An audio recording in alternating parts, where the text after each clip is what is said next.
What is going on, everyone? Welcome to the Making the Market podcast. I'm your host, Joe Rudiger. Today with Carter Musgrove and Ian Buck. We're here to talk football. We're here to talk basketball. We're here to talk what's happening in the NFL right now. How's it going, boys? Fucking amazing. The Rangers fucking won the World Series last night. Cried a little bit, had me crying in the fucking club. That shit was beautiful after a very, very long 52 years. Been wanting it since I was a kid. Got beat twice prior in the World Series, and they finally fucking pulled through this time, man. It was awesome. Congratulations.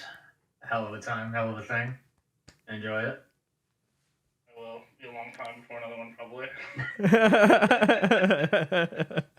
But we know it ain't going to be the Cowboys anytime soon.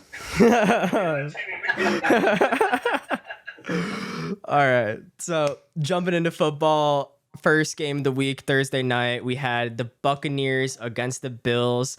It was a surprisingly close game. Buccaneers ended up losing though, 18-24. Talk to me a little bit about from the Bills side, guys. Yeah, they looked a lot better this week. I think overall they played much better. We saw a little pop from Khalil Shakur. We don't know really how that's going to go moving forward. But, I mean, Diggs was like his usual himself. The backfield's still pretty split, like 60-40 between James Cook and the others. So, all in all, kind of a standard Bills game. Ian, you got anything to add to the Bills side? No, just going to say on the Bucs side, kind of an ugly game across the board. So, not a lot to see here. Rashad White ends up being the leading pass catcher for the Tampa Bay Buccaneers. Probably not going to happen too often moving forward. Bounce back game from the Bills on the defensive side. Yeah, and for the Bills going forward, only thing I can add is they just picked up at Leonard Fournette, which is definitely worth mentioning. Leonard Fournette is definitely going to, I feel like, completely eliminate, at least by the end of the season, Latavius Murray's workload. Like, we'll probably be seeing none of him going forward, at least towards the end of the season. We still might in the early stages of Lenny getting integrated, but I expect, like, Lenny is just so much better and so much more able to do everything that Latavius can do at this point. So, yeah, Lenny, expect him to be relevant somewhat going forward. Definitely don't start him yet, but he's definitely on everyone's radar. Should be picking him up where you can, if not already. And moving on to the Buccaneers, we need to talk about their receiving situation because there's a little bit behind the curtains of Mike Evans and Chris Godwin, a little bit going on. And these are players that are ugly names, but they're going to be relevant in the future. All right, we're talking about Trey Palmer and we're talking about Raheem Jarrett. All right, those are wide receivers 3 and currently wide receiver 5 on the Buccaneers. Trey Palmer was a phenomenal college prospect running so he's 6 foot 192, was the 97th percentile college dominator, and it runs a 4.33. Trey Palmer is a phenomenal prospect that you should be targeting in multiple leagues. On the season, his route percentage, he's running 67% of routes. Last week, he ran 88% of routes, which was actually the highest on the team, even running more routes than Chris Godwin and Mike Evans. And even though he wasn't targeted on more routes than Mike Evans and Chris Godwin, it's still worth noting that he's running more routes than them. Still managing to get 12% of the pie, though, on the season, getting targeted on those routes. And then their current wide receiver 4, Devin Tompkins, who on the season has run 32% of routes, on the game ran 19%. And then on the season, his target per route run share is 20%. But on the game, he didn't achieve any. Didn't get targeted at all. And that is a big part of Raheem Jarrett and Trey Palmer being on the field more, and they're strictly just better players and better prospects. So someone like Devin Tompkins, you can legit drop in Dynasty. He's not relevant going forward. And players like Raheem Jarrett, I picked up in 2 different Dynasty leagues. He's a rookie, and he's available on the wire. No one gives a shit about him yet. But the reality is Mike Evans is going to be exiting at the end of the year. The Buccaneers won't pay him. And the number 3 job is going to be open. And so is the number 2. And Trey Palmer isn't as a surefire target for the number 2 job as people think he is. So that's the sitch. And with that being said, I feel like that's enough to Buccaneers talk. No one really gives a shit. But for the Dynasty heads, there you go. Jets. One more thing on the Bills real quick. So sorry. Dalton Kincaid did have a really good game. He had 5 receptions, 65 yards, and a touchdown. He looked really excellent and explosive, just kind of like what we expected from him in the pre-draft process. And I think like when Dawson Knox comes back, he'll probably keep around the same usage. He did only have 80% target percentage, but I think that's plenty for tight ends in this kind of environment we're in right now as a whole. 100%. 100%. Dalton Kincaid is definitely going to break out, or is breaking out. Yeah. Moving on to the Jets and Giants game, most ugly game of the week. Ended up going to OT. Real barn burner, 13-10. Jets come out with the dub, boys. Just give me little tidbits on the game. What was going on with it? Darren Waller ended up getting hurt, making the tight end landscape even uglier than it already was. He had been on a nice little streak of having some pretty decent games. Leaves early, hamstring. Probably end up going to be one of those guys that's gonna linger through the rest of the season, and it's probably going to end up being incredibly difficult to trust even when he does come back, which may be a few weeks from now. So by the time in your standard in most of your leagues, that's going to be right around playoff time, which could make him an incredibly difficult player to start unless you're in an absolute pinch at the tight end position. So a guy that you may actually end up just consider dropping for the rest of the season and not dealing with. As I talk about a ton, avoiding risk and avoiding the unknown. And Waller's going to be a risky player the rest of the season, even if he does come back anytime soon. Much better. This game was just terrible to watch. I'm sorry if you have to watch it. Brees Hall popping with the long touchdown, something a little, sparkle in the diamond in the rough there. But other than that, nothing really to talk about. That's what we kind of bank on Brees for. We hope that he can kind of continue to get these big explosive plays out of nowhere with how athletic and how good he is as a player. Yep. So enough from that game. Jesus. Moving on. The Jaguars and the Steelers. Jaguars come out with the win, 20-10. It was a weather game. Really bad passing from both quarterbacks, as per usual with Trevor and Kenny, though. Like, that's really just the norm at this point this season. We saw a huge bounce back game from Calvin Ridley. Everyone, again, has counted him out. But just as you were counting him out, he comes back just to bite you. Sending Christian Kirk down a little bit, and resurgence of Calvin Ridley. On the game, he ran 31% of his routes getting targeted on, and on the season, that was a 20. So huge bump for him there. And targets in general, 32%. On the season, 22%. Huge game from Calvin Ridley. Talk to me a little bit about the Steelers, Carter. What was going on with them? Yeah, I mean, Kenny Pickett gets hurt early, so it's kind of hard to tell. It was looking pretty good at first, though, just because Deontay's back at 98% route participation, which is what we want to see. And with that, he had 35% of the target share. Absolutely exploded. Still hasn't got a touchdown from him yet. Hopefully that ends Thursday night. 600 days for my king. But, we'll see. George Pickens gets there in a long touchdown. Just, George Pickens doing George Pickens things. And he continues to look like he's running more routes outside of just, like, his go routes and things like that he usually runs, which is what we like to see, becoming more and more of a developed receiver like we want to see him play like Deontay. The running backs are pretty mute unless one of them scores a touchdown, pretty much, so it's nothing to write home about there, but yeah, about it for the Steelers. I do have a question for you guys on the Steelers. Deontay coming back, grabs 14 targets this game. Pickens only ends up getting 5.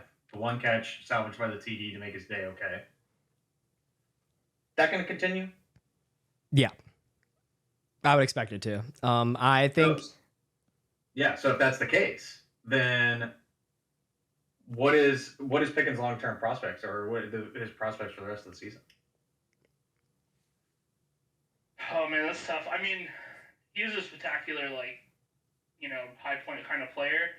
But that's not what we're really looking for in fantasy. We do want these target monsters. So moving forward, I do like Deontay a lot more, and I've kind of always have. I'm a huge Deontay stan.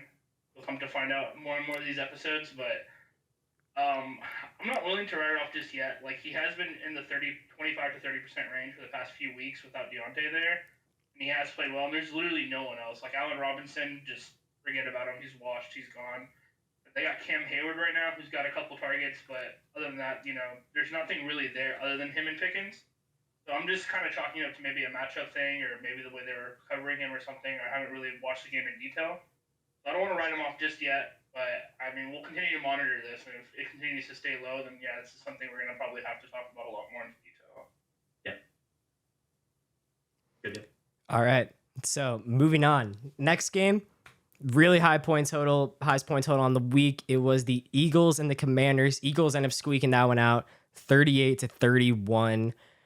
A lot to talk about from the game. Ian, starts off with the Eagles.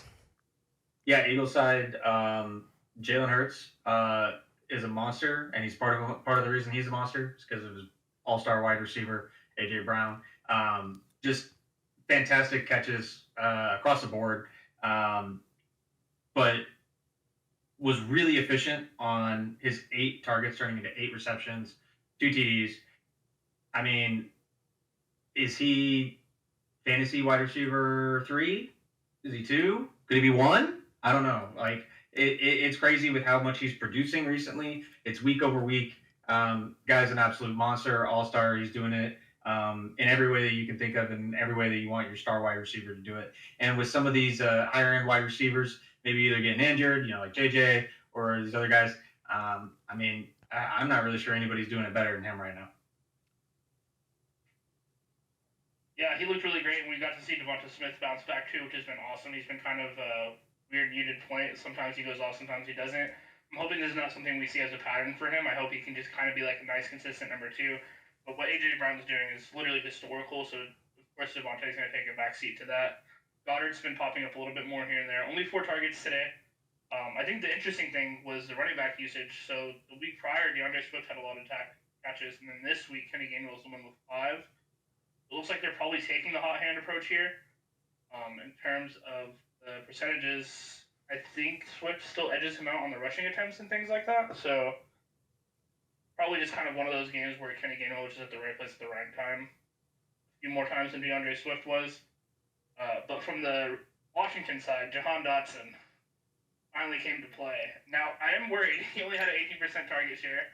So I don't know if he just made a few big plays and that's kind of it, and maybe this is kind of his profile moving forward. But I'm hoping he can break out. Is someone I liked a lot in the pre-draft process and was getting a lot of invest balls. So. Yeah, and to add to that, like Jahan Dotson breakout is going to be coming on the back end legs of this Curtis Samuel injury. With Curtis Samuel going down, that's only going to bring more playing time to Jahan Dotson because they have been fighting for that number 2 role behind Terry the whole season. As you could see in their route tree, they've been running very similar routes and pretty much fighting for the same role. And honestly, like I can't really say Jahan has earned it completely over Curtis Samuel to this point. They've both been producing very efficiently and very well when given the opportunity to. It's just like when they've both been on the field at the same time, Curtis has been edging him out. But now with those vacated targets, we're gonna see Jahan like definitely playing a bigger role in this offense. And it seems like if Sam can get better protection and continue to like throw fucking darts, like Jahan Dotson is going to be a big mover in this like come fantasy playoff stretch. Like seriously, watch out for Jahan Dotson. Yeah, So one thing I'd like to add to that too is you mentioned it, Sam Howell. Probably, actually, definitely turning into a quarterback 1. Is he? I think he's a top 12 quarterback through the rest of the season. And part of the reason for that is like what you just mentioned. He's got 2 extremely solid wide receivers on the outside. McLaurin, obviously, he's been stellar, all-pro caliber type player. Dotson has gotten the draft capital, showed us at times last year that he was capable. Struggling so far this year, gets a breakout game here. Can he continue moving that forward? Logan Thomas has actually been a really nice late tight end grab for those who grabbed him. He's been rewarding you if you did well with him. So Howell actually has a few decent weapons to throw the football to, and oftentimes because that Washington defense is so sketchy, they're playing from behind. So he's going to have to throw the ball a bunch. As Joe, you mentioned, this was the highest scoring game of the week. Howell throwing the ball 52 times, almost 400 yards, 4 TDs. He's definitely going to have a few more games this season where he's putting up these type of numbers. And for a guy that you probably picked up off the waiver wire a few weeks back, definitely a win there. So congrats to that. And if you had him in Dynasty, probably got him late.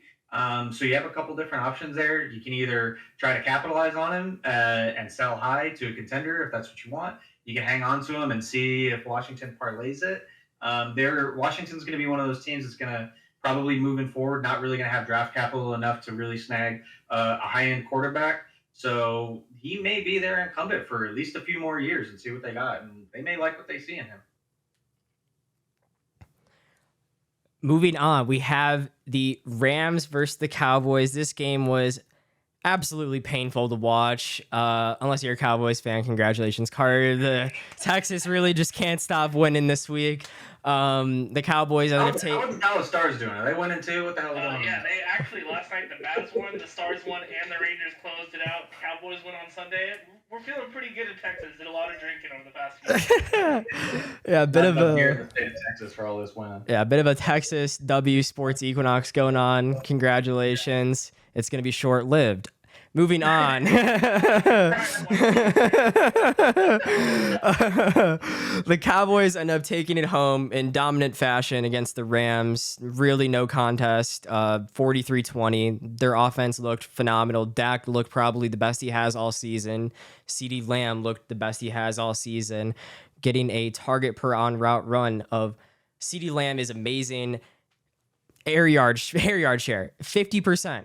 On the season, that's 32. That's an 18% increase. Seeing 50% of your team's air yards when you score 43 points, it must feel good to be CeeDee Lamb. Brandon Cooks had a relative breakout game to what he's had on the season when the Cowboys have put up 43 points, and he still finishes as a low-end wide receiver 2. Brandon Cooks cannot be trusted. Please do not start him going forward. He's definitely a super trappy player.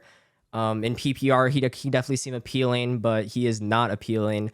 There's a little bit of interesting stuff going on with Michael Gallup where he might be a little questionable. So Brandon Cooks might have increased value, but even though his routes increased would like help him out, he's still going to be behind Jake Ferguson in terms of target share. He's still going to be behind CeeDee Lamb, and he's not going to have a startable role in fantasy. Ian, talk to me about what's going on with the Rams. Why did they look so bad? It all starts with the quarterback. The way the Sean McVay team and teams have been set up in the past was centered around the quarterback. Matt Stafford was really the engine that made this team go.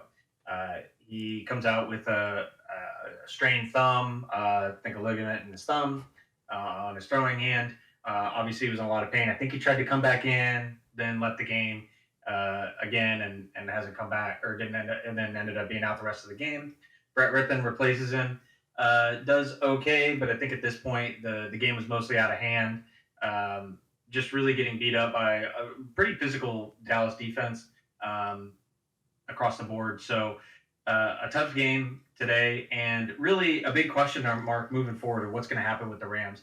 A lot of medical experts, those Twitter doctors, whatever you want to refer to them as, seem to have some pretty heavy doubts about Stafford's ability to come back and play. McVay in the media has maintained throughout that they're not putting him on IR, that he is day to day, which seems crazy. I don't know how that's going to work out. So I'm really sketchy about this Rams team for the rest of the season. Your number one running back got hurt. Your quarterback is now hurt. They were already a little sketchy on the offensive line to begin with anyways. Obviously, that's really going to kill the high of Puka Nacua and Cooper Kupp. Those two guys were looking like they were just going to be league winners the rest of the year, guys that we could bet on consistently. But that's really been thrown into question for the rest of the season. So we'll see what the Rams do coming this weekend. I think Stafford's availability is still up in the air as of today. So that's Thursday. So we'll see what's going to happen. It's definitely going to be a hold situation for now, but may turn into some quick sells if Stafford is expected to miss extended periods of time, or he comes back and doesn't look like himself. Cardi, you have anything to add to that? Any of that? Yeah, no, I mean, I'm just still questioning the Rams' decision of, trying to be a winning team this year. They have, a 30% roster share of people that were literally undrafted free agents. I'm not saying that you can't find good players there, but that's just not how you build a good roster. Shocked we didn't see any deadline moves like moving Aaron Donald. They're probably asking too much. I can understand that, but just, I don't know. This Rams team is going to be interesting. They started hot. I had a little bit of faith in them, and now with the Stafford injury, he's a tough guy. He's played through injury before. That doesn't necessarily mean he's going to play good through that injury either. So. Yep, 100%. Moving on, we have the Vikings versus the Packers. Vikings taking it home 24-10. The Vikings look phenomenal. Carter, talk to me about a bit of the tragedy in this game. And we had Kirk Cousins probably playing one of the best seasons of his career go down with a torn Achilles. Another quarterback we've seen go down with this injury this year. It's just really sad. He's on a contract year. he's not someone I'm like, super gun ho for, but he's always been a really solid, strong quarterback. I think he's finished as like a quarterback one the past like 5 or 6 years in fantasy even. Like he's just been super solid, super consistent. You kind of know what you're getting out of him. And Kevin O'Connell looked like he was unlocking him a bit as well. And of course, we saw the Jordan Addison blow up. KJ Osborne started playing really, really well. Even Brandon Powell's popping here and there, like we talked last week. And now we just kind of don't know what's going to happen with all that, especially with JJ. Supposed to be, if there was the reports before that game was that he was going to come back sooner rather than later. So it looked like they were going to try to make a push, but now they traded for Joshua Dobbs, who we've seen on the Cardinals and started off a little hot, but has been terrible. So, Yeah. and Jaron Hall's a rookie out of BYU, so I mean, I just something that looked like it was going to be a pretty cool thing to see and watch this season now just kind of comes tumbling down like we saw with the Jets earlier in the year. Yeah, I will say one thing to consider about the Josh Dobbs situation is that, and it's twofold, is that it's pretty obvious that Minnesota, at least their front office, isn't ready to give up on the season, making a trade. Granted, very low investment, just doing a pick swap to get Dobbs back, so minimal risk there on their side to see if they can keep spinning the string and keeping their season going, having started off really poorly and now getting it together. But their offensive line is actually pretty decent, while Arizona's was really, really poor. And that was one of the things that Dobbs struggled with was that poor protection and those poor fronts. Obviously, the receiving group in Arizona is not as good as the receiving group in Minnesota. So I am curious to see if Dobbs is actually going to be able to get these pass catchers the ball. And obviously, he's not going to be as good as Kurt getting them the ball, but is he going to be able to do it at a well enough level to keep their value to a respectable level of what we've become accustomed to for Jordan Addison, for TJ Hawkinson, and then potentially for JJ when they come back. So going to be really interesting to see how they handle it. Again, this team is not a team that runs the ball very well, mostly because Cam Akers and Alexander Madison aren't very good.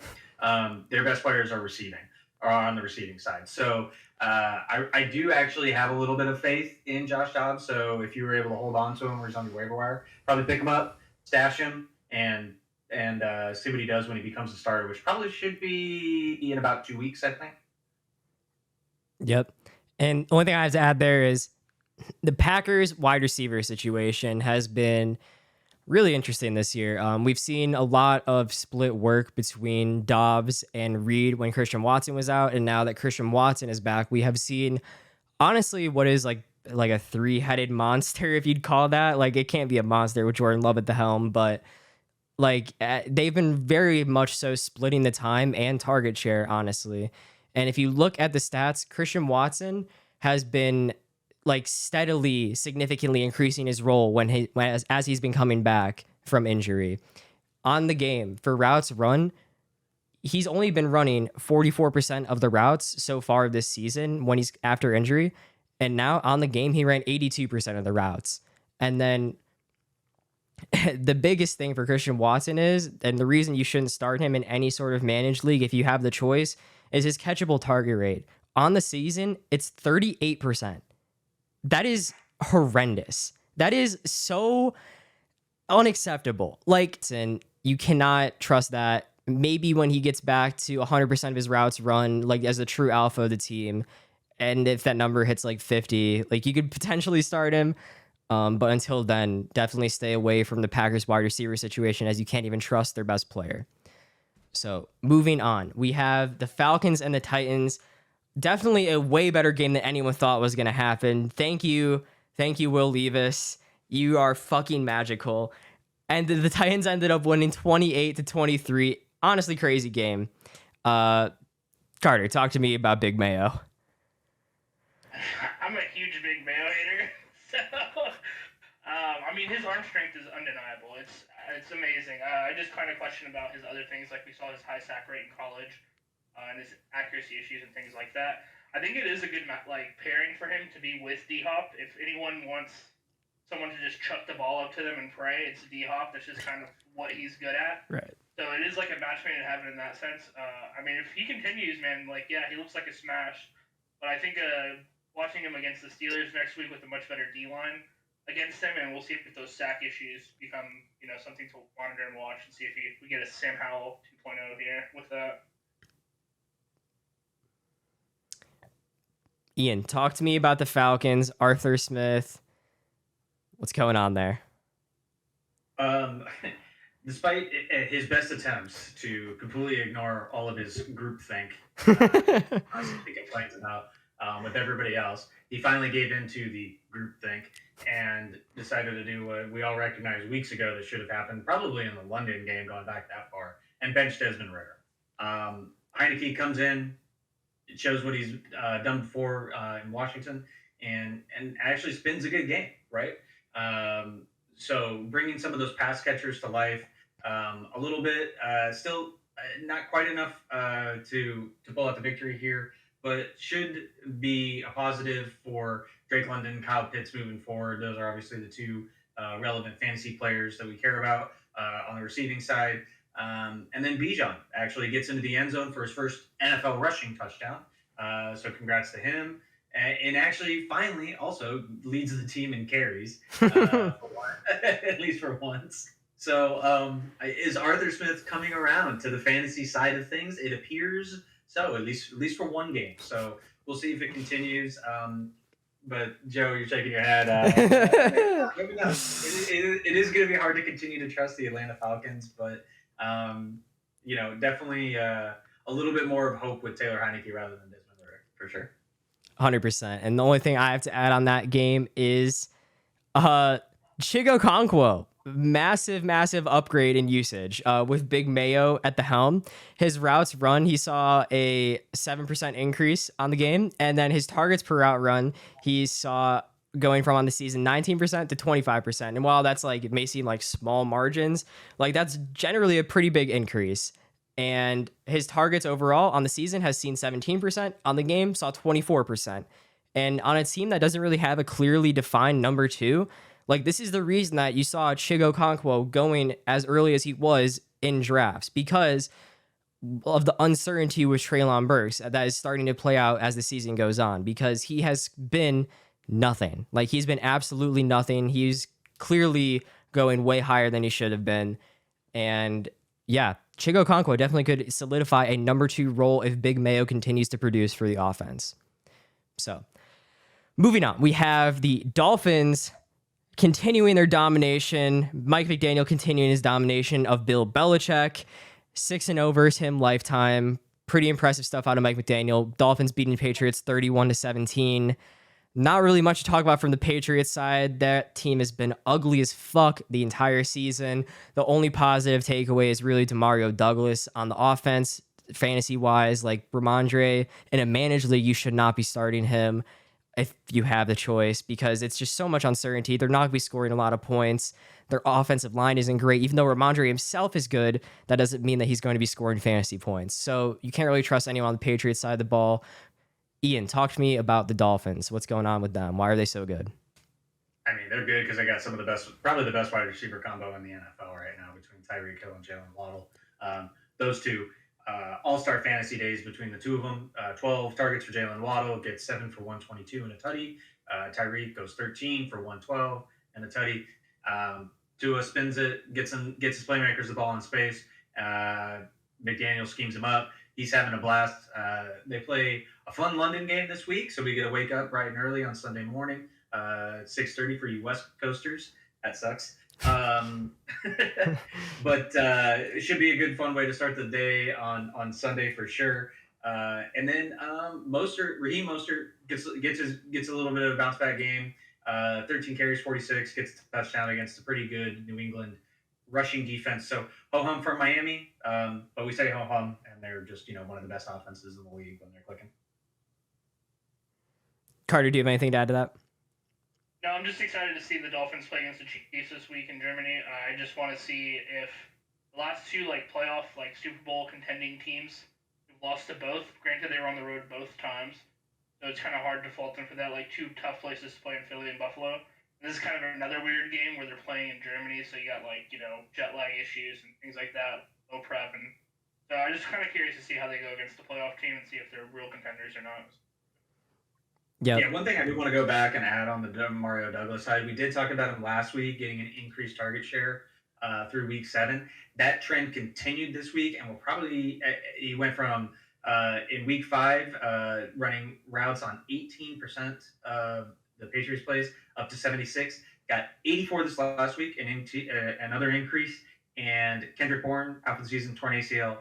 Mario Douglas stocks keep moving up. I told you about it last week. Yep, Demario Douglas definitely a huge player on the rise. Has had substantial increases in each week.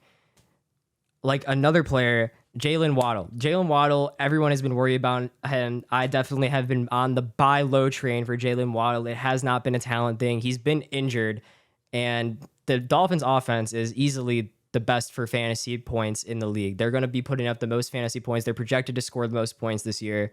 It just makes sense. It's 1+1, boys. And for his routes run, it's a clear that he was injured thing because on the season, he'd only been running 68% of routes, which we've never seen him been running anything close to when he's 100% in his career. And on the game, when we expect him to be 90%, he's running 88% of the routes, which is a 20% increase overall. And then for target wise, on the season, he sees 20%, and on the game, he sees 28%. So, like, that's a very substantial increase there. And then even to add further to that, to really hammer it home, his third down target percentage when they really need to convert and need him most on the season, that's been 18%. So he really hasn't been like producing that much in the cut, but on the game, it was 38%, which was more than Tyreek. So when they needed him most, Jalen Waddle was one of two of his first reads. They were drawing up plays like Waddle is back to being the 1B, 1A of Tyreek. Like Jalen Waddle is all wheels up going forward, like barring the re-injury. So moving on, we have the Saints taking another dub. Saints winning 38, Colts 27. Ian, talk to me, Saints. You mean the New Orleans Fighting Camaros? Hey, it's been a fun few weeks for the Saints side. Derek Carr finally comes back healthy. Kamara obviously suspension. He's just been rolling, putting up monster fantasy numbers. I think we talked about it last week. His usage is really high. He gets 2 touchdowns in this game on 21 touches. So really high end fantasy usage. Love to see that. The big thing is the boom bust of Raheem Shaheed goes 3 for 151 on the touchdown again. We see this from him. It's going to be interesting trying to figure out where and when to start him, because there's going to be some weeks where he might just go ahead and single-handedly win you a week, like this week, or he may fall flat and flop and do absolutely nothing, and then you're going to be sitting there with a 0 in your lineup. So a little bit of a risky player to own, but lots of reward when you hit. So, if you're a team that's just trying to swing big, swing for the fences, you're going up against the monster, you could throw Rashid in your lineup and hope that Derek Carr is able to connect with them. And so far, he has been. So we'll see if that continues moving forward. Yep. Carter, run me through this Gardner Minshew offense, man. What has been going on over there? Like I told y'all last week, Gardner Minshew was a full trap, and he was. 213 yards, 2 touchdowns, interceptions. It's okay, but not enough in single quarterback leagues. Maybe enough for you in Superflex.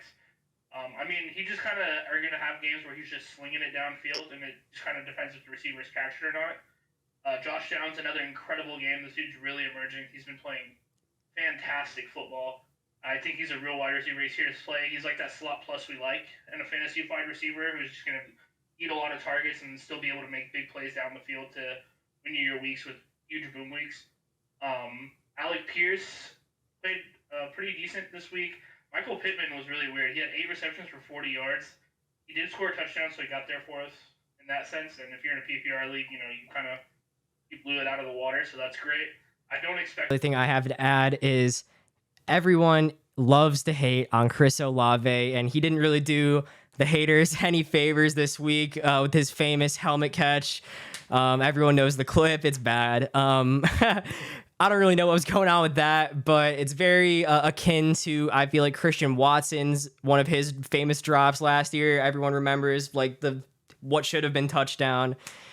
This is someone that you should still be targeting and starting to draft anywhere you can, because not only has he been producing throughout the season and just not translating to the stat sheet, he's been doing even more and more as the season has been going on, even taking a bigger role, taking away targets and route percentage from Shaheed, from Michael Thomas, no matter what it may look like on the stat sheet, because his targets per route run on the season was 25%. On the game, it was 36.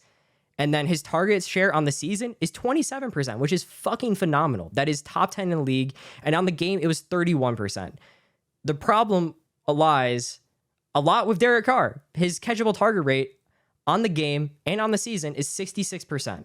Like, that is not great. That could be a lot better, especially for the routes that Chris Olave is running. Like, that's a lot of missing air yards. Chris Olave is currently the number one player in most unrealized air yards on the season. And on the team, his air yard share is 40% on the season. So this is someone that should be producing like wide receiver 1 weeks consistently. And the outcome of that is coming. Like, the Chris Olave boom week where everyone is starting to buy back in on him is coming. You can expect it. Moving on, we have the Seahawks beating the Browns. Seahawks 24, Browns 20. Carter, talk to me about the Browns. What was going on? How were they able to keep this one competitive? Yeah, I mean, PJ Walker has been playing pretty decent. He hasn't been terrible throughout this season. He's getting the ball to his receivers, and then he's got people like Njoku making incredible plays for him. And Njoku's been a smash tight end for what he was drafted at this year. I think he can just keep starting him over and over. 4 receptions, 77 yards, and a touchdown. We saw some Amari Cooper this week, which was really good. He's been kind of hit or miss like he was last year a little bit. I'm hoping to see him be a little bit more consistent. 6 receptions, 89 yards. Jerome Ford did play this week and looked like he took most of the snaps. Well, actually, no, Kareem Hunt took most of the snaps. That's what I'm going to talk about. I'm interested to see how this goes forward. Kareem Hunt looking pretty big, and he's looking like he can move pretty well. Kind of not used to the same Kareem Hunt we've thought about in the past, where he's been this like pass catching back or like change of pace outside zone kind of back. Looking pretty good between the tackles also. So we'll see if this continues this trend, and if Kareem Hunt ends up just stealing this job from Jerome Ford outright and moving Jerome Ford to like a 30% player. I don't think he should, but we'll just kind of have to monitor and see how it goes. Yeah, an interesting game on the Seattle side. It was primarily but the offense primarily was moving through Tyler Lockett and DK Metcalf. Lockett was really ending a lot of outs, a few slants, and getting open pretty easily. Gino had a nice little play to get Lockett the ball in the back corner of the end zone on a little scramble. So Lockett had a really nice day. So he was second on the team in targets behind DK, who had 14. Didn't convert as many of them as I think it was a combination of factors there. Gino was trying to force him the ball a little bit, missed him on a couple bad throws by Gino, to be quite honest. And DK was also sick. Pete Carroll said after the game that DK was basically sick as a dog and had a really hard time getting through the game. But DK is a warrior. Only one missed game throughout his entire career came last week. But I think he'll be improving moving forward. And so keep spamming DK in your lineups.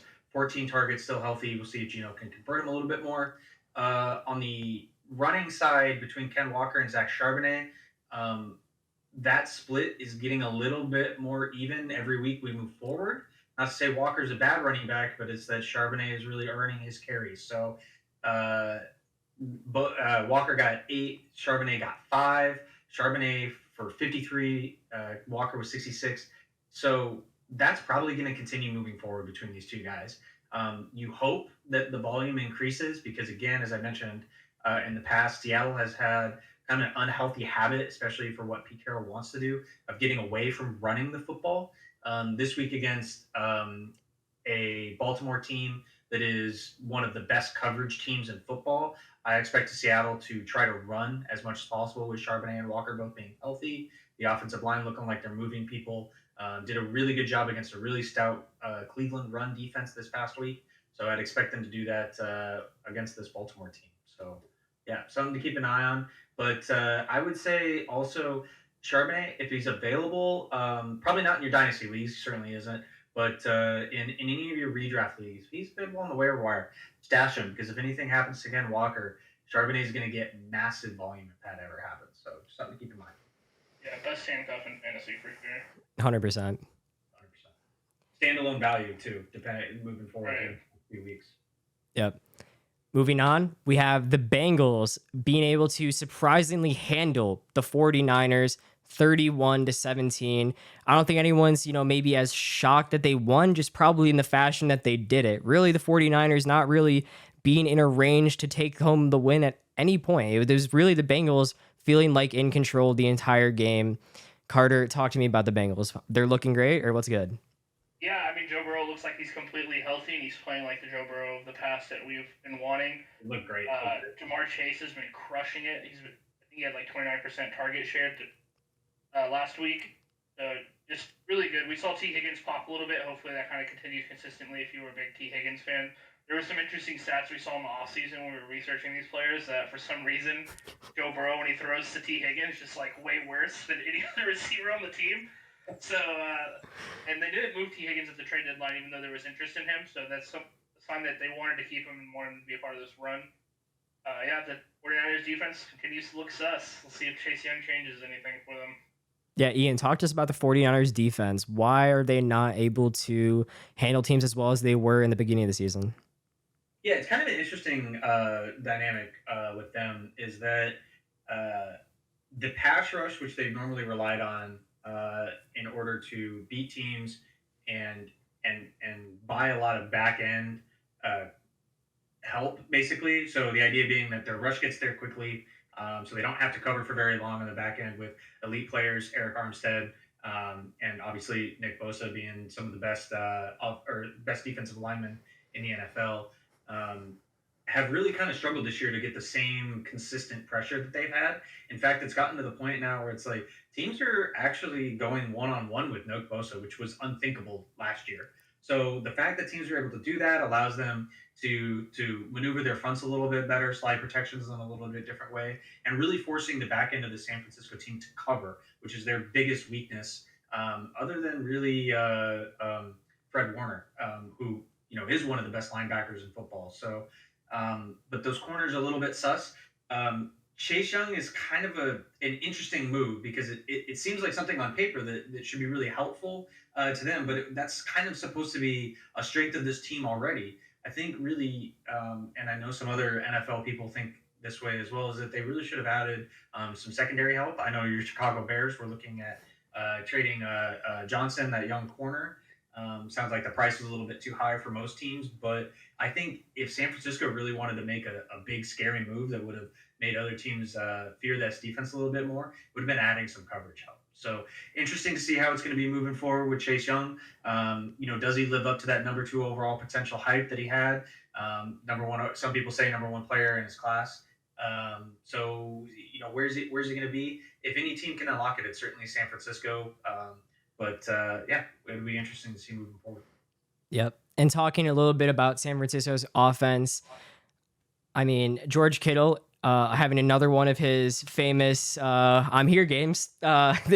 Just he shows up every now and then. He's one of those players that you can trust drafting in best ball because you don't have to manage him. Because if you're in a start league, you never want to be in the position where you're like, fuck, I'm starting George Kittle because at this point, he's so unreliable. He's a complete go when you know he's going to get targeted, but that feels like the lottery at this point because his routes run are very inconsistent game to game. His blocking coverage is very inconsistent game to game. They use him all over the field, so you really just can't trust George Kittle. Period. Moving on, we have the Broncos versus the Chiefs. The Broncos able to catch Patrick Mahomes in his Michael Jordan flu game. Patrick Mahomes not able to produce. Travis Kelce's not there. Really, the stars align for the Broncos.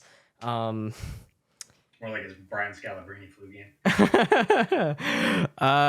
Carter, talk to me about why the Broncos were able to do so well. I mean, I think it's just like a weird anomaly one-off game. Patrick Mahomes has the flu. Taylor Swift's not at the game. Of course they're gonna lose. Like they're missing two of their best pieces on that team. So Jerry Jeudy did okay, but he still only had a 90% target share. He's not like really what we're looking for. This Broncos. Yeah, so Javante had 82% of the rush attempts this week. Yeah, 27 rushes. I think this is really good. If you're going to get ahead of Kansas City in general, just good football. If you get ahead of them early, you want to take as much time off the clock as you can because Patrick Mahomes and the boys can go down and score within like 2 minutes if they wanted to. So just take as much time as you can, run the ball as much as you can. I think that was their game plan. Russell Wilson had like 12 completions for 114 yards, so of course none of the receivers are really going to get there. But yeah, other than that, other than the Javante stuff, I really don't think there's a lot to look at or consider for this game. Yep. Ian, you have anything to add? Nope, nothing. Word. Moving on, we have the Cardinals versus the Ravens. The Cardinals have been in a lot of one possession games this year. It feels like taking another one possession loss, 24 to the Ravens 31. Surprisingly competitive out of the Cardinals. The Ravens have been looking great as of recent. Ian, talk to me, Ravens. Yeah, a solid rushing performance from the Ravens across the board, putting up 131 or 130 rushing yards and 3 monster TDs from Gus Edwards. So, what we expect out of this Ravens team, they're not going to pass the ball a ton, even though Lamar has been very good in the pocket. They are going to try to rush the football as much as they can. Arizona, a team not super great against the run, so not surprising there. Mark Andrews continues to be a red zone monster. Gets another TD in this game, salvaging his week. Zay Flowers struggles a little bit. Still getting lots of targets. Low A dot, but we that's kind of what we expected out of a player like him. Interesting though, Justice Hill gets a lot of passing work as well. So some standalone value from him there. So if you're in a pinch, you can put in Justice Hill. But Gus Edwards looking like the real deal. Baltimore did not make a move for a running back at the trade deadline. So it looks like it's going to be those two moving forward for the rest of the season. So Gus Edwards, lots of value moving forward from a team that likes to run the football. 100%. And Carter, talk to me about the Cardinals and some of their players having potential breakouts moving forward. Yeah, this is Joshua Dobbs' goodbye game, going on to the Vikings, which means we're probably going to get Kyler back soon. I really did not think this was something that was going to happen this year. I thought Kyler was not going to play for them because he does have a huge clause in his contract that if he gets hurt, they owe him all that money guaranteed. So this means that Kyler is their quarterback for the future, is what they're telling us essentially. With that, I'm hoping to see more blow games. I mean, Hollywood's been getting open. He's been having a lot of targets. He just hasn't had a lot of catchable passes, and that's because of Joshua Dobbs. And this O line is a little sketch. So we'll see if having Kyler in there. But Trey fucking McBride, man, he has been incredible, making Zach Ertz completely irrelevant. I know he's a little banged up right now, but I don't think he's gonna get his job back when he comes back. And this kid is just blowing up, man. 10 receptions, 95 yards, and a touchdown. And when Kyler comes back too, I can just see this team being even better in terms of fantasy because they're gonna have more opportunities at touchdowns, which is what we're really looking for to bank on in fantasy football. Yep, and to touch a little bit on Trey McBride's stat increase since coming back from injury, his routes run on the season were 42%, on the game 88%, more than doubling his routes run on the game. His targets per route run, he's already been a beast when he's on the field on the season of 27%, on the game managing 39% of the targets, and then on the season 14% of the targets, for the game 40. He was able to manage 40% of the targets on the game. That is a number that is like inexcusable. That is a number that is not going to like easily go away. So Trey McBride, definitely here to stay, fantasy relevant going forward. He's a tight end one. Pick him up in any league that he's available. Like he's a good fantasy option going forward, especially in tight end premium. Moving on, we have the Chargers dismantling the Bears. No one's surprised. The Chargers are a much better football team, talent-wise, management-wise, which is sad. And the Bears continuing to disappoint. No one's shocked. Carter, talk to me about the Chargers. Why were they able to beat the Bears so easily? Yeah, I mean, Justin Herbert played an excellent game. They look like they kind of did what they wanted to do finally. Kellen Moore is, I think, one of the best coordinators in the league, personally. Had him on the Cowboys for a long time. All of our offensive stats have essentially gone down a ton since he's been gone, and Mike McCarthy's been running that offense. Kind of goes to show how good he is. Austin Eckler, 7 receptions, 94 yards, exploded. Keenan Allen, nice little day, 8 receptions, 69 yards. They didn't run the football very well against this Bears team, but I don't know if that has something to do with just that O-line being a little sketch still, or Eckler's ankle still bothering him or something like that. Yeah, we'll see moving forward. I mean, this is the Chargers we expect, and I hope we continue seeing this for our fantasy teams moving forward. All right, and I'll touch on the Bears. it's a mess, man. It's a mess. You can't start anyone on the Bears besides Cole Kmet moving forward, genuinely. Like, the one person that you can trust moving forward, even in a Tyson Bagent run offense, genuinely is Cole Kmet. He's a tight end one in fantasy moving forward in a budget situation because he has been having better splits with Tyson Bagent running the offense. His targets per route run on the season with Justin Fields were 20%. With Tyson Bagent, that number has moved up to 31. And then his targets per the season on the season were 19%. With Tyson Bagent, 28%. And then air yards, he saw a 5% increase from 15 to 20. So pretty much, like, that's what that's telling you is Tyson Bagent does not like throwing the ball down the field. This has been a relative low ADOT for Cole Kmet. But these targets are still worthwhile, especially at a position where you need to get fantasy points, like scraping by sometimes. So Cole Kmet, not a terrible option moving forward. And Ian, do you have anything to add from either of those teams' game? No. So moving on, we have final game of the week. We have the Lions versus the Raiders. We saw the Lions take it home 26-14. Another just absolutely phenomenal game from Jahmyr Gibbs when he has the keys unlocked to him. Carter, talk to me a bit about Jahmyr Gibbs, man. I mean, he is electric, man. This kid has been dominating since he's been the full-time back. I'm still a little worried, even though we've seen all this, knowing Dan Campbell's kneecap biting self, that David Montgomery's going to come back and just take this role completely from him. Snaps this week, he had 60% of the rushing attempts. He did have a 16% target share, which is great for running back.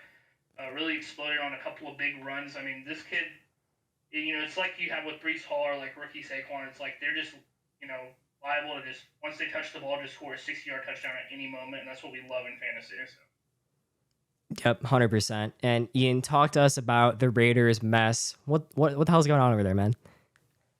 Jimmy Garoppolo can't hit one of the best wide receivers in football. And Devontae Adams, if you're a Devontae Adams owner, I have him in several leagues. It was a heartbreak, right? I mean, this was a game, if Jimmy can actually put the ball onto Devontae in any meaningful way where he can actually get to it, he probably has one of the best games of the week from any wide receiver, from any player. I think it was going to be an 80-yard touchdown if he gets the ball to him. And he had another touchdown that he missed on him. So just horrible quarterbacking play from Jimmy Garoppolo. Josh McDaniels and the GM now pay the price. They're gone. We get Antonio Pierce, former linebacker. He was the head coach for the Raiders. So it's always a show in Las Vegas. We'll see how it goes.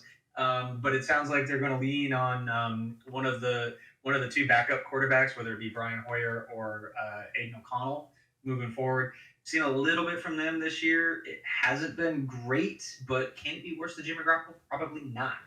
So we'll see what it looks like moving forward. Just really a pretty abysmal season from the Las Vegas Raiders.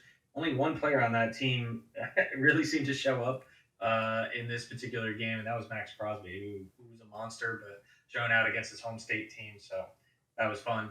But it's gonna be a roller coaster ride. It seems like the rest of the year with any of these Raiders players, and not one that I'm looking forward to enjoying. But you know what? What am I gonna do? Trade Adams? Probably not.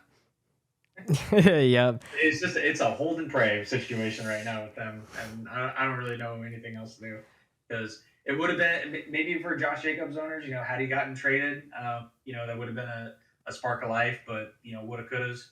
So that's not the reality we live in. Now we got to see him kind of run behind this middling offensive line, to say the least, and it's not going to be a fun rest of the season with those guys. Yep.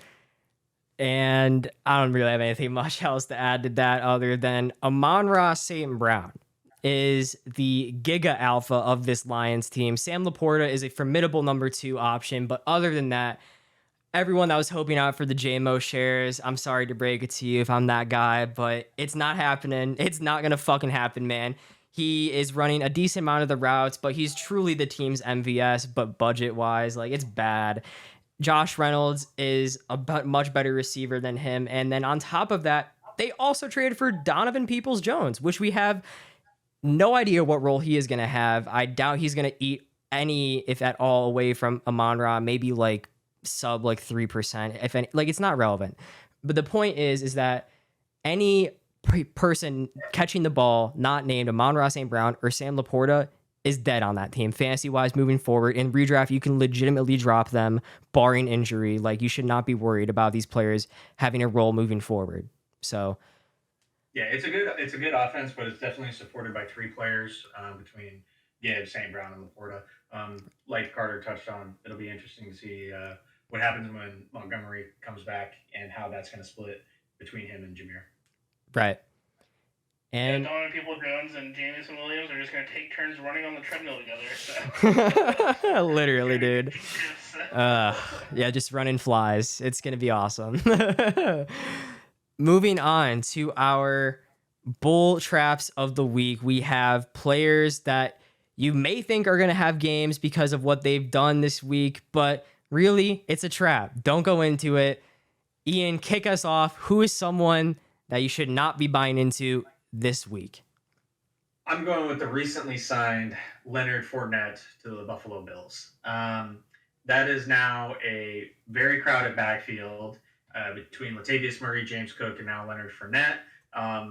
Damian Harris was getting a little bit of a run. He's probably done now. Venture to guess that Fournette is probably going to try to sneak into that Latavius Murray role, and they're going to try to squeeze a little bit of, little bit more juice from that stone. But given the fact that this is a team that doesn't run the football anyways, and Latavius Murray was only getting 20% of the rushing attempts anyways, this is a low volume role where you're relying on goal line touches on a team where their best goal line running back is the quarterback. And that to me is a recipe for a player that's just going to sit on your bench and eat up a roster spot and not really do anything for you. If you're in a pinch and it's a heavy bye week, maybe you could slide him in, or you're facing some really bad injuries, sure. But between all three of these running backs and the lack of opportunities that I think are going to be presented to Fournette that's even available, I'm staying away from him. He's not a guy I'm interested in. Other NFL teams clearly weren't interested in him in the offseason when he was available. Teams have faced massive running back issues like the Ravens. They weren't interested. So if NFL teams are saying it and he has to wait until, what are we in, week 9 for him to get his I think Khalil Shakir is a trap. I wouldn't be super into him. I think he just had one of his boom bust games. He only ran 72% of the routes and had a 15% target share. It is an uptick on his week-to-week usage. That is something to monitor going forward. I wouldn't be super confident to start him next week in any of my lineups and flex spots or anything like that. I'd try to look. Close it off. The player that you should not be buying into this week, if you manage to pick him up in your redraft league, I'm sorry, send him back down to the bench. Jaren Hall, please do not start him. He is a massive trap coming in this week. You do not know what you're going to be getting from him. No one does. It's a player that, just like, I guess, with Big Mayo, you could lean into the high volatility and, hope he just has, this crazy game that no one is going to see coming. But the reality of the situation is the line that he's projecting for yards, he hasn't even thrown for in the preseason. And he's playing against number ones now. This is the big fucking leagues. Welcome, Jaren Hall. You're about to get crushed. It's not going to be a good look. He doesn't even have Jefferson back. It's going to be a bad week for Jaren Hall.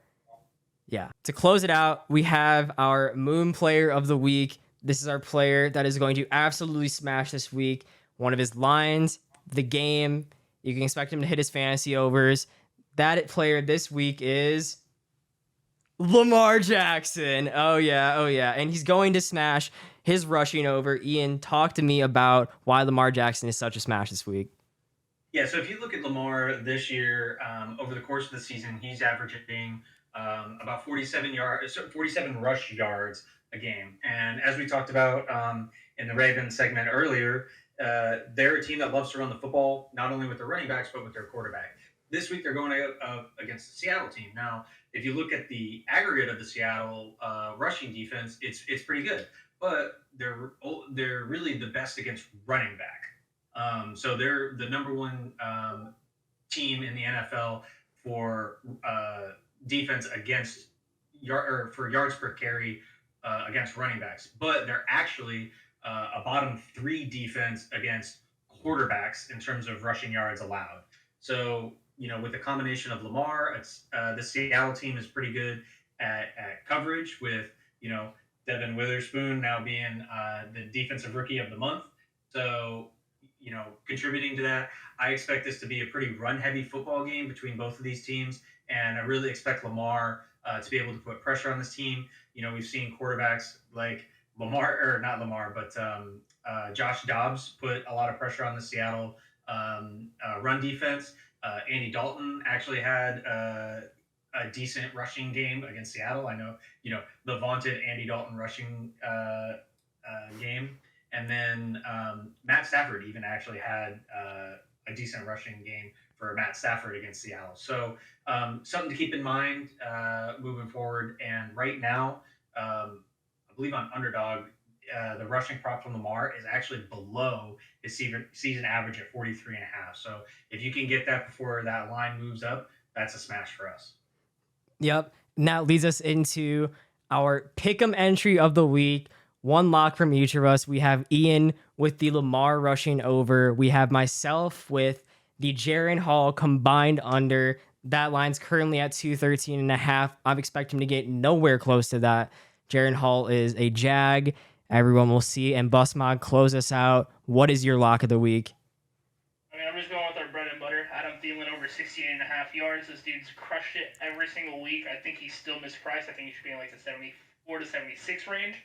35% plus target share in a matchup that should have a lot of throwing in it, and against a terrible secondary in the Colts. I think he just goes over again, comes home for us. So. Yep. And that closes us out. Thank you, everyone, for listening. Thank you, everyone, for watching. Appreciate everyone. Boys, what we got to say? Gonna be another fun week of football. Congrats to your Texans, Carter. Thank you. Yeah, I'm excited to watch these games. We got a few interesting matchups. A lot of playoff teams playing against each other. All right.